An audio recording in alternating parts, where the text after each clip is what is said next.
I want to welcome you all here for this iteration of our legislative dinner this year. The Times, as all of you know, sponsors an annual event where we bring all or as many of the Northwest Indiana lawmakers as we can together into one room. We usually do it under the setting of a dinner for the readers who are joining us as viewers this year. But this year, because of a global pandemic, we're doing it a little differently. We're all remote this year. We're participating by Zoom, and we're recording this event this year so that our readers can sort of share in the information that's shared in it. Every year, we ask our legislators to come together and they identify their top priorities for the upcoming legislative session. We obviously have one fast approaching with the new year. And so the lawmakers have been gracious enough to join us on this Zoom call tonight to highlight some of the top priorities that they will be tackling in the upcoming session as it pertains to Northwest Indiana. We thank them all for being here. With all that being said, I'd like to call Times publisher Chris White to do the formal introductions. Thanks, Mark. Hi, I'm Chris White, publisher of the Times Media Company. Thank you for joining us for our annual legislative dinner. We've been hosting this event every December for over 20 years. It's the Times' longest running event. This year, due to COVID, we weren't able to have our traditional event in the traditional format. Our co-hosts for this evening's event are NIPSCO and Digital Crossroads. We're very proud to have Rick Kalinsky with us, representing NIPSCO. Good evening. On behalf of NIPSCO, I would like to welcome everyone to the 2021 Times Legislative Zoom event. For those of you that don't know me, my name is Rick Kalinsky and I serve as Director of Public Affairs for NIPSCO. I want to start out tonight by thanking Chris White and Northwest Indiana Times Media Company for hosting the event this year. Albeit different than in years past, I think it's still great that technology allows us to get together this evening. The Times has always been an important advocate for the region, and they do a great job creating conversation and providing news coverage of the hard work yearly that our legislators do down in Indianapolis during the General Assembly. At NIPSCO, we have over 3,000 dedicated employees who are also committed to our customers in the region. Every day, our employees are proud to provide an essential service to help families, businesses, and organizations by delivering safe and reliable energy they need to conduct their daily lives. We continue to work hard to be a great place to work, a good neighbor in the communities that we're proud to serve, and an active player in economic development and growth throughout Northwest Indiana. As we enter 2021 and the Indiana legislative session, the leadership, courage, and vision of our state senators and representatives couldn't be more important. We are confident in your experience and the ability to steer the region beyond the pandemic that we are all facing, and we look forward to a more certain future ahead. Please know that the employees at NIPSCO are here to offer support in that shared mission. I want to close by saying thank you to our legislators. Thank you for your leadership. Thank you for your commitment to serve our state and the region. We at NIPSCO appreciate being at the table tonight for this important discussion. We wish you a productive, upcoming 2021 session. Thank you. Thanks, Rick. This event is also sponsored by Digital Crossroads. With us tonight is the managing partner, Tom Doddridge. Tom? Thank you to everybody at the Northwest Indiana Times, especially for Mark and Chris. Your periodical is a leader, and I read it every day and am excited to get it on everything that we do. I truly think that the voice of Northwest Indiana starts with your periodical, and it's just exciting for me to be here today. One of the things that we've tried to do at the data center in Hammond is to be transformative. We want to be as big a trumpet and as big a voice for Northwest Indiana as we can throughout the whole data center industry worldwide. We've seen some traction on that, and we've seen a lot of movement, and a lot of people are paying attention to Northwest Indiana now for the first time. We're not just a second thought or a third thought or a fourth thought in technology, but we're starting to become part of the group. The main reason that that's happening is because of legislation that was passed in 2019. Just about everybody on this Zoom participated in that legislation. Representative Soliday couldn't have been any better. He put it on his back. He authored it. He drove it through. He made certain that everybody understood every issue. And I can't tell you how much, what a difference that's made. Our whole data center industry throughout the world is paying attention to us because of that legislation. A number of other people helped us. I won't get everybody, but Ed Charbonneau couldn't have been better. Representative Eddie Melton and Earl Harris, you guys were so helpful in making certain that we got the attention we need. We're trying to be a part of the future of Northwest Indiana. We want to be better at drawing attention to Northwest Indiana than the people that were there before. And your legislation helped. Thank you very much, Mark and Chris, for letting me be a part of it. I really appreciate it. Thank you very much. Again, welcome to all of our legislators. We appreciate you being here. For those that don't know me, and I realize I didn't do this at the beginning, my name is Mark Chase. I'm the executive editor at the Times. I'm also the Midwest regional editor for Lee Enterprises, our parent company. And we're all very glad to have you here tonight. Glad to see a lot of healthy faces out there, given the challenges we've faced with the global pandemic. And we're going to go ahead and open up the floor here in a moment. I'm going to give each legislator 2 minutes to address and identify the top 2 or 3 priorities for this upcoming legislative session as it pertains to Northwest Indiana, and to talk a little bit about their platforms and goals heading in. So I'm going to kick it off by looking at our representatives, and I want to call on a face that took a vacation from us for a term. Halslager is back with us again tonight, and we're very excited to see him, and we'd like to hear from him. Thanks, Mark. Sure, I'll kick this off. I didn't have several months to prepare bills, but I had a number of things that I knew I'd be working on. So the last month has been somewhat of a scramble to get some things put together. Number one is no surprise. I've been working on this issue for some time. In fact, when I didn't win re-election 2 years ago, Representative Soliday helped get the conversation going for me because we were finally to a point where we were starting to look at a bill, and that has to do with access to pediatric care across state lines. In Northwest Indiana, we have a fairly large population, but all some of the world's best pediatric hospitals happen to be across the state line in Illinois. And that creates a problem for Medicaid patients. Well, most of you may not be aware of the fact that half of our children in Indiana are Medicaid patients. And so they're forced, unless it's an emergency, to go to Indianapolis to Riley. And because the reimbursement once you cross state lines from Medicaid is a problem. It's a problem regardless whether it's Illinoisans coming to Indiana or Hoosiers going to Illinois. So we're trying to work on a solution to resolve that disparity so that we can encourage more investment right here in Northwest Indiana by some of these hospitals, so that the day-to-day maintenance issues that some of these children face can be handled right here in Northwest Indiana and not even have to travel 25, 30 miles into the city. The second issue is interesting because it's dovetails from that. Many of you come from towns or towns in particular, that hire out ambulance service. We have a real disparity with how those ambulances are compensated on Medicaid runs, where they're dealing with Medicaid patients.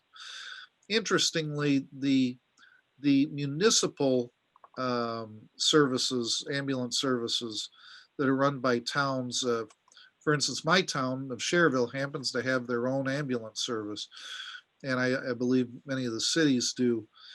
They are afforded a different handling by Medicaid, and they're reimbursed at about 3 times the level of what the private ambulance services are being reimbursed. And many of our towns in Northwest Indiana use these private ambulance services. So the EMS Association would like to be able to ramp those dollars up, much like hospitals do in dealing with Medicaid. The hospitals have a hospital assessment fee. The EMS Association would like to do the same kind of thing. It's a self-tax, which allows us to in effect ramp up the amount of federal dollars that come in and allow them to gain some additional revenue. It's not a fiscal impact on the state, but it's a mechanism to help them out. So we'll be, I seem to be in the swamp this time dealing with Medicaid. So we'll go ahead and shift over to Representative Jackson. This will be my second session. As you know, the first session, I had a bill on clean water in the schools, which meant that all of the schools would need to do a test to see if they had lead in the water, the drinking water, and if so, they would have to work to remediate that. Well, in the bill that was passed, I also had some language which was for the preschools and the child care centers. That information was taken out. So I have pledged to go back to work, try to get that language put back in so as to protect the most vulnerable of our children, which is the babies. This next legislation that I will be working on is one with regard to not alcohol, but cigarettes, flavored tobacco products. What you're having happen is these tobacco companies have been selling cigarettes and the flavored e-liquids and all of those things, and they have menthol, mint flavors and things like that. And as a result of that, younger people are becoming severely addicted. And it has caused a serious issue, not only in the African American communities, but throughout the entire state, in all communities. So that's another piece that I'm working on diligently, and I'm hoping that we can get something in place so that we can protect them, because that is the end route to some of the reasons why a lot of people are ending up with cancer and all sorts of other medical issues as they get older. The other one is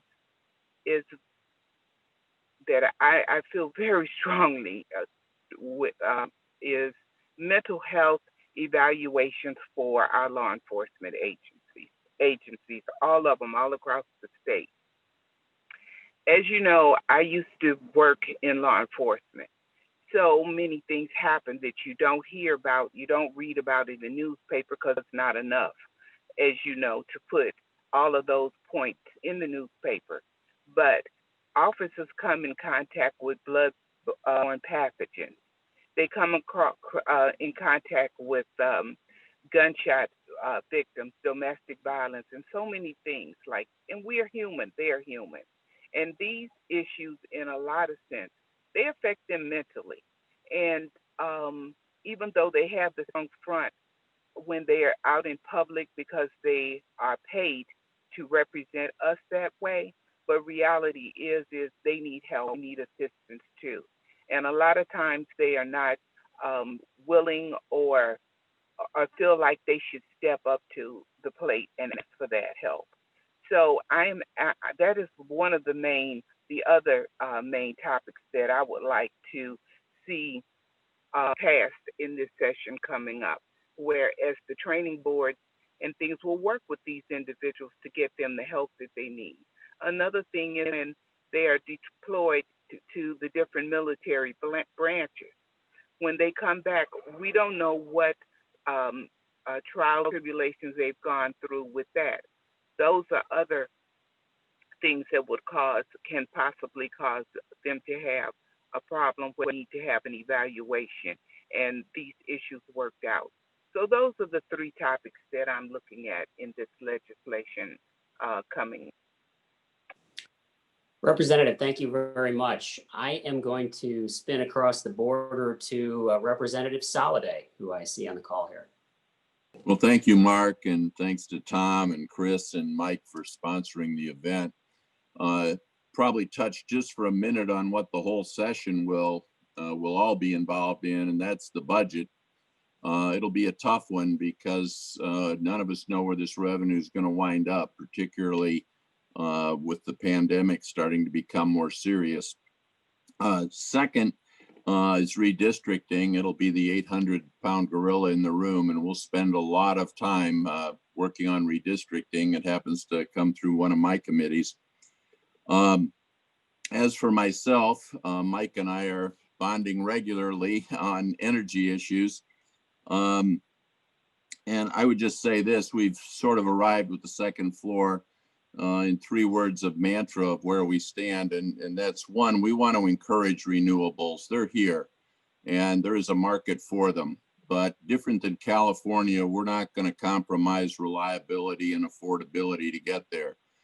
California has brownouts regularly, and they, quite frankly, are the 3rd most expensive electricity in the country.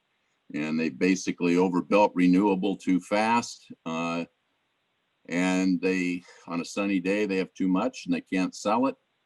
And on a day with no wind and no sun, or at night, they are short of it. And when everybody else is paying $20 a unit, they're paying $1,500. So we don't want to be there. We want to have a balanced, rational approach. And contrary to what has appeared in the media, we are not trying to save coal. I couldn't save it if I were the Apostle Paul. We are agnostic to fuel source. So, but the whole issue of energy is going to be difficult. There are unresolved issues about we cannot, sooner or later, someone has to pay for the electricity with the moratoriums. That's an issue that so far I haven't seen any legislation, but we're gonna hear about it. So I think managing the whole session will be difficult with the pandemic. I know we've got great plans, but this thing just keeps giving us difficulty. So I'll stop there and let's switch over. I see at the bottom of my collage of faces here, Representative Earl Harris. Representative. Hey, everybody, appreciate the opportunity to see all of you, even though it's not in the 3-dimensional world. It's still good to see everyone, and thank you for putting this on. A couple of things I'll talk about. One bill has to do with its municipal lakefront development. We're, here in Northwest Indiana, we have beaches, we have lakefront. And so this opens up some things and also helps with funding possibilities so we can do some growth. Excuse me, I'm sorry. I'm sure I'm not the only person in the room that has seen a lot of great things in other parts of the country that have lakefronts and how they're developed. And that's something that we can do here in Northwest Indiana, or we will do here in Northwest Indiana. So working on that. And then also a creation of urban agricultural incentive zones. So I worked in education for a long time, and this is a little bit related to that partially. My district, no farms. House District 2 does not have any farms. But when you look at what I want to do with this education, I'm a big believer in getting our young people in front of opportunities so that they can look at different career options. And as I tell people, agriculture is more than farming is more than just dig a hole, throw a seed in, and put some water every day. There's a lot more science. There's a lot of great careers involved. So this will bring that a little bit closer here to our students here. And then also it'll help with opportunities in terms of food deserts and also economics of people being able to get into the agricultural realm and also on the career side. And I actually have a meeting in Indianapolis next week with some different people involved with agriculture to see what's going on. I've met with someone from Purdue. So really working on this. I think this is something that can be done, that will be done, that'll help our area on multiple fronts. Thanks. Senator, thank you. I opened the call by recognizing Representative halslager and welcoming him back. I'd like to go ahead and welcome back Representative Julie Olthoff. Hello, yes, I'd like to tell you about the bills I've been working on. It's been a whirlwind here. The first one is adding the word inducing to suicide. As you know, I worked on suicide legislation years ago. So it's a passion of mine. There was a case in Massachusetts where a mean girlfriend talked her boyfriend into killing himself. She would tell him, "Oh, why don't you just kill yourself?" And then he did. So Massachusetts didn't have any law prohibiting that. So it was a really tough case to prosecute. I want to make sure Indiana is secure in that realm and we don't have that kind of bullying and people that can get away with it. Hopefully, we'll never have to use it. The second thing I've been working on is the HOBER food and beverage tax legislation. You probably read about it in the paper. And we're hopeful that we can, in my mind, save the US 30 I-65 corridor. We don't want it to go by the wayside with retailers going out. So this will enable us to come up with, or at least HOBER, to come up with a better plan that has the new longevity built into it. I also want to work on funding and the ability for ambulance service for Lakes of Four Seasons on the Porter County side. West Porter Township funds that, and they need the ability to expand ambulance there. The last thing I have so far is working on firearm transfers at gun shows. As you know, we have 8 gun shows here at the Lake County Fairgrounds. That's in part of my district. I would like to not have firearms in the hands of felons. And if we could just do a quick check before they leave the show with their firearm, I would have more peace of mind there. We'll see how far I get with that. That's an uphill battle. I appreciate your time. Thanks. Thank you very much. And you came right in at the 2-minute mark as well. Right next to her, at least in my lineup, is Representative Vernon Smith. Let's hear from Representative Smith tonight. Thank you for including me and giving me this opportunity. Before I forget, Julie, I would like to be co-authors on your gun bill and your citizen. Let me just tell you that I have 3 bills that have priority for me. The first one deals with forgiveness of the Gary Community School Corporation for its common school fund loans.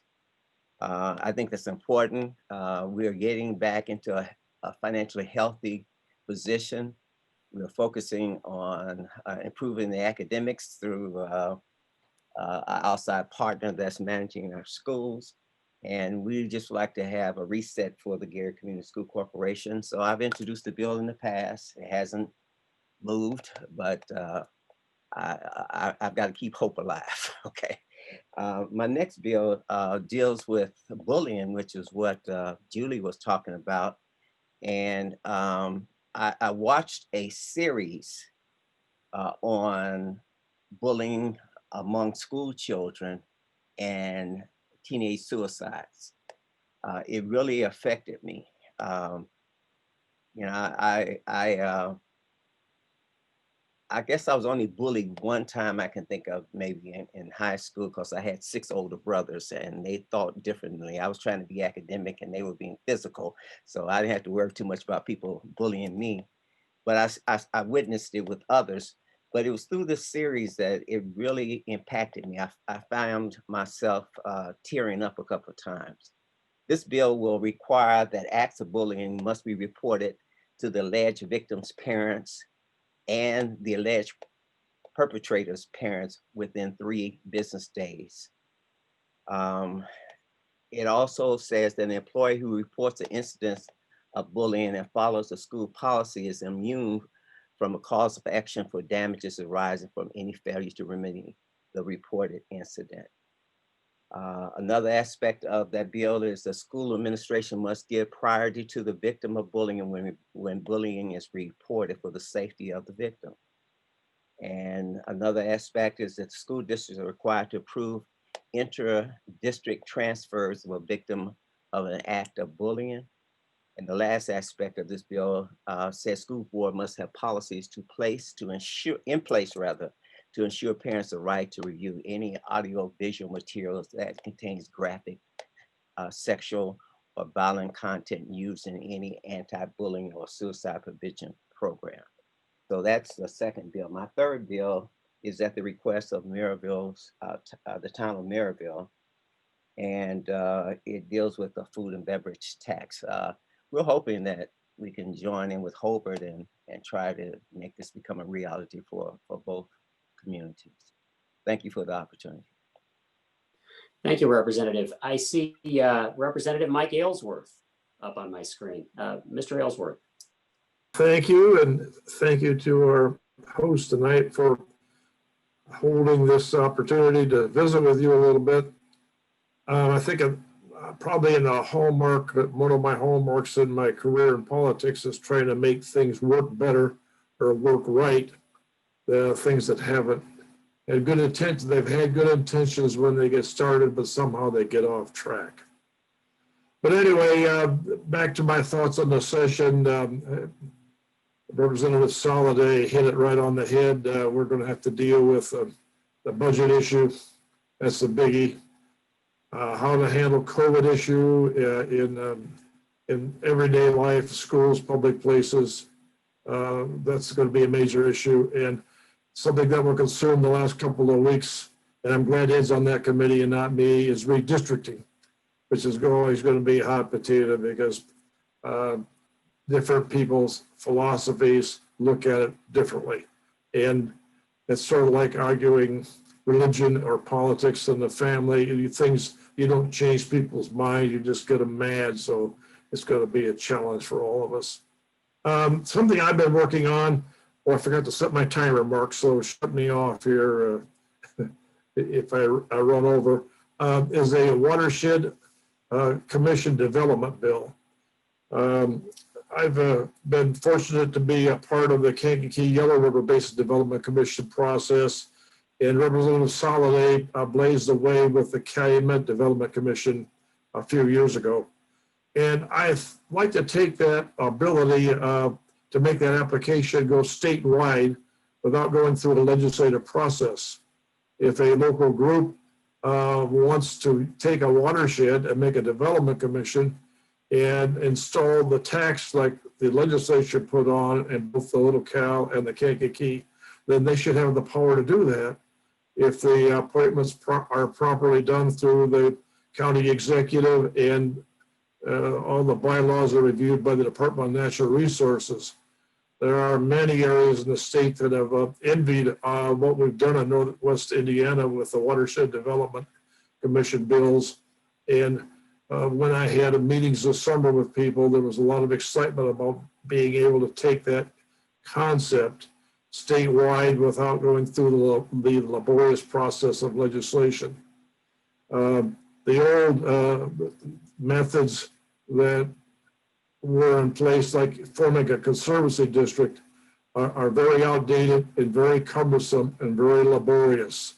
And then a lot of petitions have to be formed. People have to sort out what they want. The lines drawn in a conservancy district, whereas a watershed is a watershed is a watershed, and DNR delineates all of that.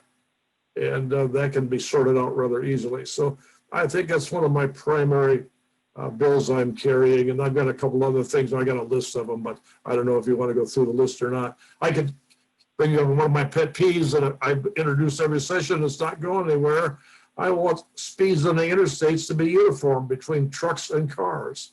I get tired of hopscotching semis going down I-65, and every other state, no, 45 other states have uniform speeds for trucks, and I don't know why we don't. Except there are certain powerful lobbyists that don't think we should change. And I've checked with the insurance agencies, insurance industry, with Indiana State Police, they have no issue with it. So we've got a new committee chair, so we'll see where it goes. And I'm hopeful that maybe we could all travel together at 70 or 75 miles an hour down I-65 without being blocked by semis who pull out and want to go 65, 66, 67 miles an hour for 5 miles when we can go faster than that. It's just really irksome. So good luck on that. I keep on trying. All right, Representative, thank you very much. Okay. I see Representative Pat Boyd with us tonight. Let's turn the floor over to her. Good evening. Thank you for inviting us all tonight. I've got a couple of bills that I'm really interested in. Two of them are related to each other. One is for the clean and secure removal and storage of coal ash for the power companies that are closing down their units for coal burning. And the thing that goes along with it is job training for the displaced workers from the electric companies and the coal mines that are losing their jobs because they're dropping off coal. I think the two go together pretty well. There is a problem with a lot of the coal storage, the coal ash storage. It's getting into the groundwater in a lot of places. It's going straight into the waterways in other places. We need to do something about it to protect it, and also to protect the people that are in the area while it's being removed, so that it doesn't cause more problems than it's already causing. And the job training, I think, is a really important thing. And another bill that I'm interested in is minimum wage. Obviously, we're not going to be able to do anything before the COVID situation is resolved, but I'd like to look at for the future, because we haven't had a raise in the minimum wage for 12 years. That's the longest period ever. And right now, our minimum wage doesn't cover basic expenses for most people if they've only got a $7.25 an hour job. And that's about it. I don't want to keep talking. Well, Representative, we appreciate that, both your words of wisdom and your willingness to not talk forever. So we all appreciate that tonight. I know a number of senators have been waiting patiently for their turn, so let's switch chambers here, and I'd like to recognize Senator Ed Charbonneau. Thanks, Mark. I appreciate it, and thank you for Chris and Mike and Tom for making this happen. It's I think we're all tired of Zoom meetings, but it's pretty neat looking at all of our fellow legislators here from Northwest Indiana. Quickly, three issues. I've been involved in healthcare matters for a number of years now, and I think two big ones this session. One will be telehealth. What we do with that. The pandemic has been transformational for telehealth. Lots of folks are using it now that were against it when we started moving bills last year. You're going to find, I think, a whole lot of support for. In my approach, I want to make sure that we don't take a step back. Once the pandemic is gone and the executive court orders run their route and are finished. So want to do something with telehealth. And secondly, immunity for healthcare workers, huge issue that we're going to be dealing with. In the Senate anyway, we're going to have two bills, one dealing with business in general, and then one dealing with the healthcare industry. And at some point they may get merged together. I don't know, but they seem to be different enough that our approach will be to handle them separately. So I think I'm right at 2 minutes and be glad to talk more when the time comes. Thank you. Representative, thank you. We appreciate your time. I do believe I saw Senator Eddie Melton on. There he is, the bottom of my screen. It looks like he's removed his IU hat. So we'll give him the floor. Thanks, Mark. I want to say thank you to the Times, to NIPSCO, and to Tom for keeping the tradition going. Just jump straight into it in terms of some of the issues. Of course, we're going to talk about COVID. But I want to talk about police reform and some of the issues The Black Legislative Caucus, traditionally we would tour across the entire state. We couldn't do that this year, but we were able to virtually meet with thousands of Hoosiers across the state to talk about police reform. And several issues came up consistently. And we also met with law enforcement. And I want to acknowledge Representative Earl Harris as our vice president of the Black Caucus. So I'll be filing legislation to address a few issues. Again, be working with several key groups and several law enforcement agencies to address the no-knock warrant throughout the state of Indiana. Based off the situation with Breonna Taylor in Kentucky, that's something that we need to look at because due to her death, it has shined a light on the issue. Also looking at the use of banning chokeholds. We know that through the death of Mr. George Floyd in Minneapolis. So those are some of the key issues from a police reform perspective that we feel from across the board what we're hearing that need to be addressed. Looking at economic development as an issue, and I want to acknowledge the work that everyone has done to help us with the Gary Community School Corporation. And Representative Smith is right, we're on the right track fiscally. We have a lot of work to do academically that has to be acknowledged, but we'll be working towards putting a transition plan in place through legislation I'll be filing. And I'm working very closely with the governor's office to make sure we have something that's very inclusive and allows the community to be a part of that process by having a transition task force in place. Last year we passed legislation, and thanks for those that support it, that allowed us to defer our common school loan payments and to reinvest that funding back into our school infrastructure. So I'm optimistic about that. From an economic development standpoint, I'll be refiling my property tax amnesty bill, which waives all the penalties and interest and property taxes across the state of Indiana. In Lake County alone, we have over $107 million in delinquent property taxes. We have over $135 million of penalties and interest. So looking at waiving that penalties and interest to get these properties back on the tax roll, it can definitely help communities like a Holbert, like a Gary, like a Maryville that's struggling right now to increase revenue and expenses. Coupling that with a serial tax delinquency issue that we know that there's far too long been in Lake County. There are folks that are manipulating the process, that are sitting on properties and haven't been paying taxes. So I've been working with the Lieutenant Governor, her office, to really look at our language to figure out what we can do to address that issue. If I had a little time left, I'll share about the small business relief that we're looking at in terms of COVID impacted small businesses, looking at some tools and resources to help them. A lot of them will be receiving loan forgiveness from the PPP, ensuring that the state of Indiana does not look at that as income, so they don't have to pay the necessary taxes on that funding as well, just to kind of give them some breathing room. So that's it in a very snapshot with some of the things we're working on.